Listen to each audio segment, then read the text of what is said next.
Saudara, Kepolisian Resort Polres Batanghari berhasil membekuk pelaku spesialis pembobol rumah kosong di Desa Kampung Tengah, Kecamatan Morobulian, Kabupaten Batanghari.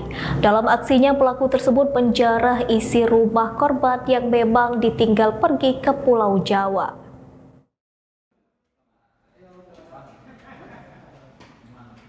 Satreskrim Polres Batanghari berhasil membekuk satu pelaku spesialis pembobol rumah kosong di Desa Kampung Tengah, Kecamatan Morobulian, Kabupaten Batanghari.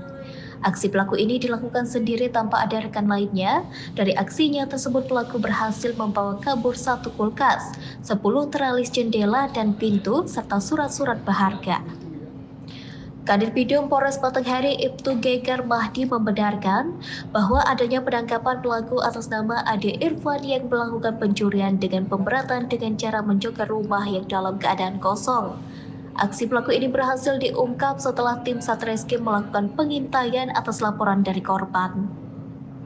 Setelah dilakukan pengembangan, pihak kepolisian mendapatkan jejak pelaku yang menjual hasil curian ke tengkulak barang rongsokan. Dari situ kepolisian mendapatkan keterangan bahwa yang menjual tersebut atas nama Ade Irfan yang tinggal di Desa Tebing Tinggi, Kecamatan Pepayung. Setelah itu, Kadin mengatakan dirinya bersama tim langsung melakukan pelacakan dan berhasil menangkap pelaku sekaligus barang bukti hasil curian. Untuk barang berharga lainnya, yakni ijazah dari anak korban dari SD hingga sarjana. Selain itu juga akte kelahiran dan kartu keluarga juga hilang. Untuk kerugian ditafsir ratusan juta rupiah. Atas kelakuannya, pelaku diancam dengan hukuman di atas 5 tahun penjara. Sekarang kita menangani perkara 1 pencurian dengan pemberatan yang dilakukan oleh tersangka atas nama Ade Irfan.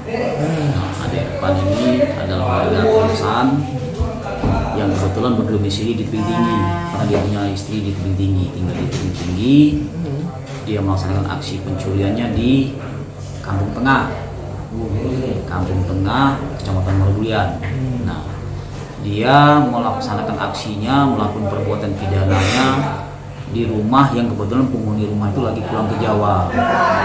Jadi dia sebelumnya dia survei menggambar terlebih dahulu rumah yang menjadi sasaran dia.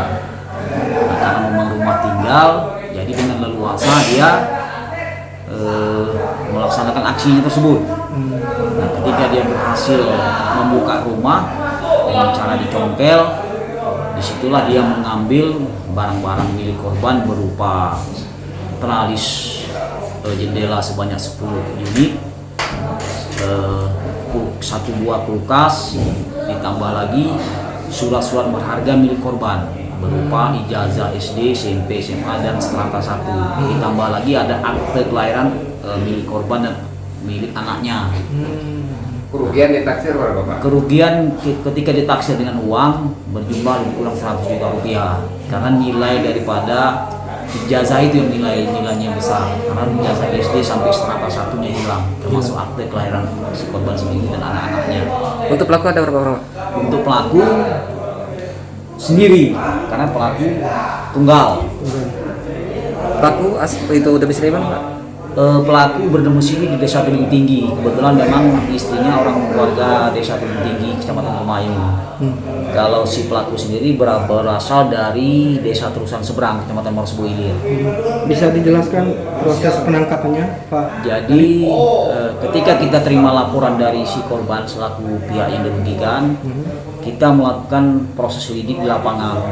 Nah, dan alhamdulillah ada petunjuk ketika salah satu barang yang dicuri oleh si pelaku yang dijual di tempat rongsokan, di situ masih ada teralis milik korban yang masih berada di tempat rongsokan tersebut.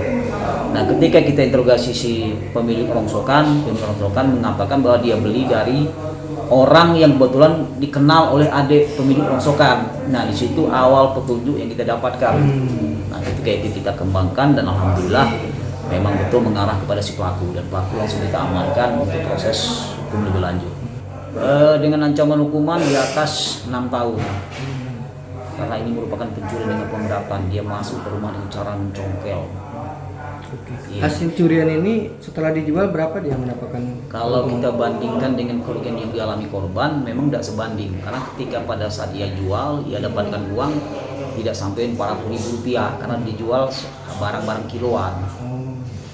380.000 misalnya dia dapat uang, tidak sampai 400. Nah ketika kita pertanyakan uang diperuntukkan untuk apa, habis diperuntukkan untuk hidup sehari-hari, untuk kebutuhan hidup sehari-hari, karena memang si pelaku ini orang pengangguran. Iya. Barang bukti yang dia makan apa Jadi Pak? barang bukti yang berhasil kita sita adalah pertama sepeda motor dia yang dia gunakan untuk mengangkut hasil kejahatan, dan juga ada beberapa teralis